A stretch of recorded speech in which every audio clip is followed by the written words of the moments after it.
Hello. Hey guys, and welcome to another episode of Inglês no Rádio. I am outdoors in a park close to the road, and I'm here with Alexia. Hello.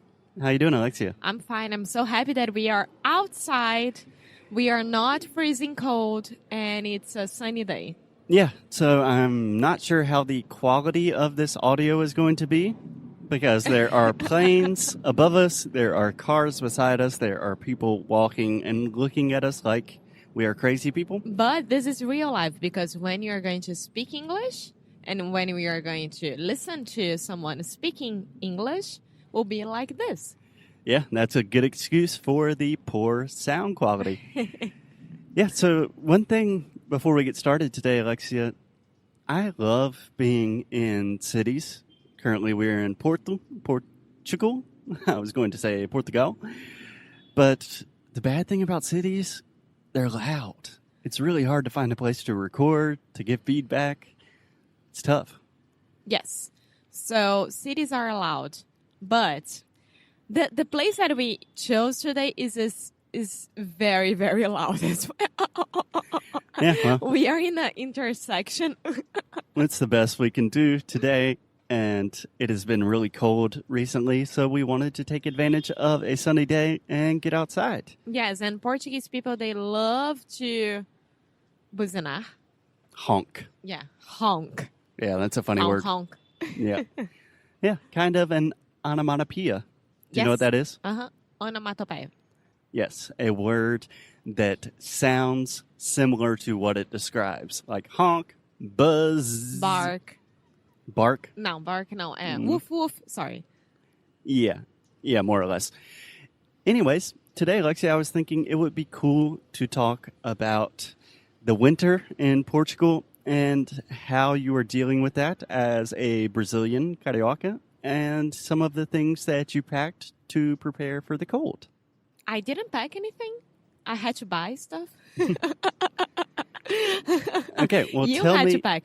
But cold and winter, I think that there are two different things here. One is to experiment the winter, right? To be outside and see the leaves gone, the trees are naked. I don't know how Can to I give say you that. two corrections? First, the trees are not naked. No, we don't say that in English. I would just say, you could say the trees are bare, perhaps. Bare? Yeah, B-A-R-E. But I would probably just say the trees don't have any leaves on them. And also you said we have to experiment the winter. You want to say experience. Yes, experience. Exactly. And also, the mood of the people change as well. Yeah.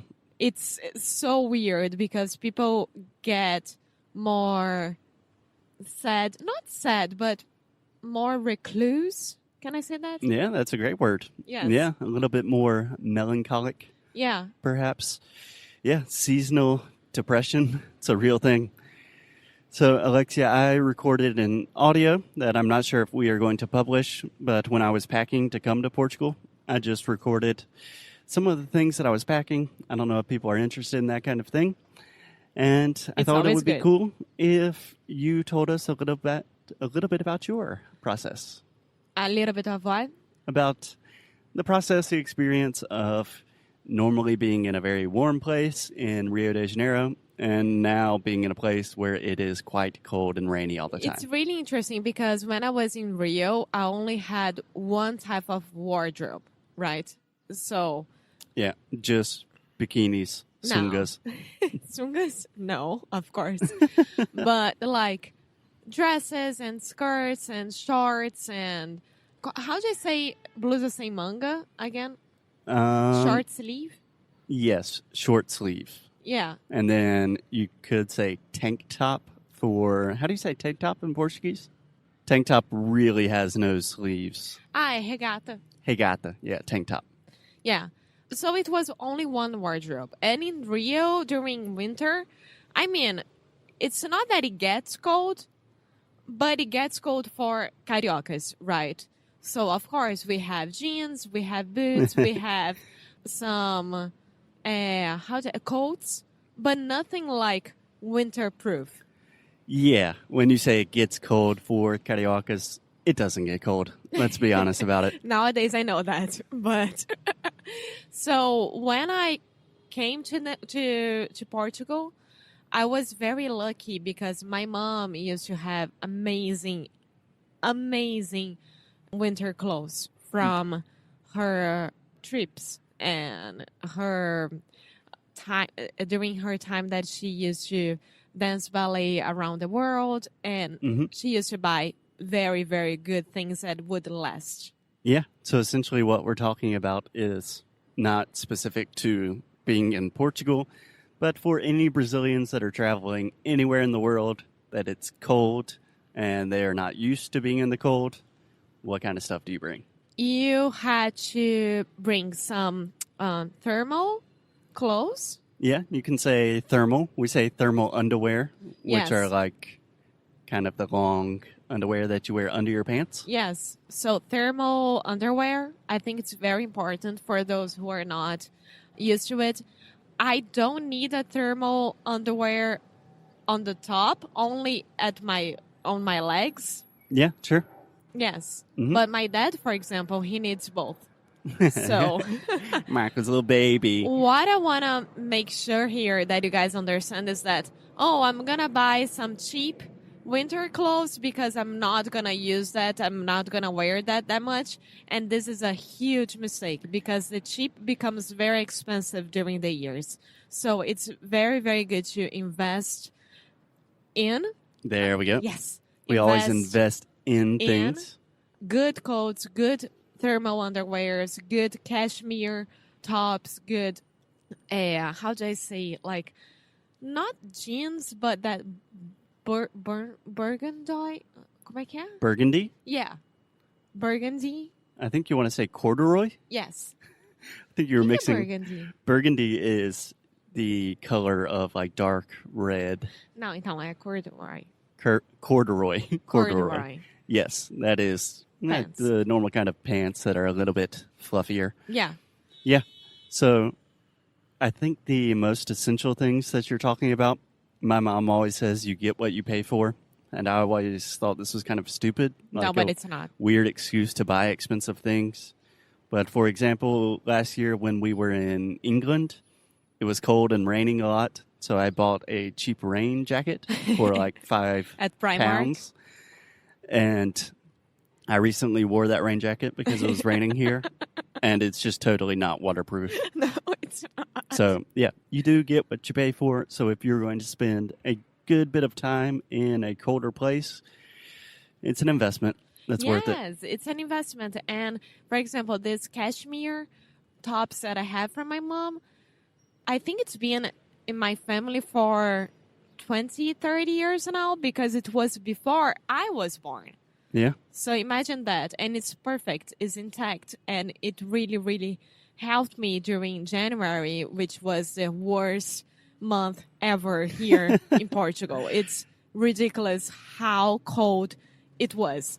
Yeah, one thing is the cold, and then an entirely different thing is when it's cold and raining. Oh my God. Which just sucks. Yes. So speaking about raining, I think it's very, very important that you have a nice pair of boots. I knew that you were going to make this point. Yes. And I totally agree that what you put on your feet, super important. People don't think about this, but you literally spend pretty much all day, every day wearing shoes. Yeah. That's what you walk on. Yeah. You should buy some good shoes. Yes.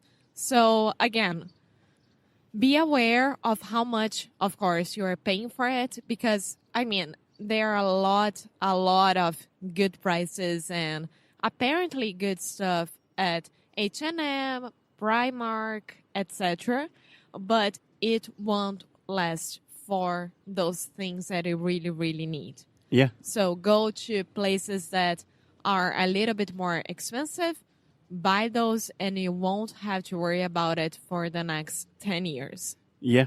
And something that I talked about when I was packing is, for example, I came here with only one pair of shoes because I knew that I was going to buy another pair of shoes when I got here. You because I made you to bring your nice shoes. Oh, yeah, that's right.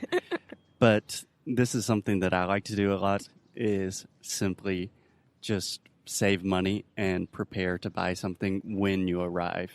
Because if you were traveling, you were probably traveling to a place that has shops and stores. And when you get there, you can really understand, okay, yeah, I need a nice jacket. It's really cold, or I need some winter boots. So just wait. It makes it easier to travel, easier to pack, and then buy stuff when you get here. Yes, that's what very I do, true. at least. And also, I'm getting a little bit anxious about the thing that here we really, really experience the change of seasons, right? So it's almost spring right now. Yeah, I think we still have a while. Maybe. It's nice today, but it will probably be cold again next week. Yes, I don't know. But right now, I'm wearing my trench coat, which I love. And it's new, and it's going to last forever. Yeah. Yeah. Totally. So just one last word as we have a big group of tourists walking by. I feel a little bit weird talking about clothes because I'm really kind of not a clothes person. I don't own many clothes. So this is not like a fashion statement. This is really just a practical advice of stuff you need to be happy when you're traveling. Yeah. And be smart, because you don't have to take 3 different coats just because you don't know what you're gonna wear. So be smart. If you have a nice black coat, women or men here, just take women. Huh? Women. Women. Yeah. I heard you say we men. I'm sorry. Yeah. Women or men, just take the black coat because it goes with everything. You don't have to take 5 different coats. Yeah, that's another one last important note is it's important to think about entire outfits, like things that match. So I literally have like 5 shirts and 3 pairs of pants, but they all work together, so it's easier. Yes, it is. I have a little bit of problem with that, I had to admit, because every time that I'm going to travel to the United States, it's like 3 months. So I'm like, okay, for 3 months, I'm going to need more clothes than like if I was traveling just for 10 days or 15 days. For sure. So it's a learning curve. Yes. As all things, it is a process. It takes some time, but it's something that you constantly improve. So, Alexia, any last words? I think I'm going to do a blog post about it. Oh, bye. Yes. And then I'll keep you guys posted about it. Cool. Yeah. Cool. Until then, stay warm, my friends, and we will see you tomorrow. Bye.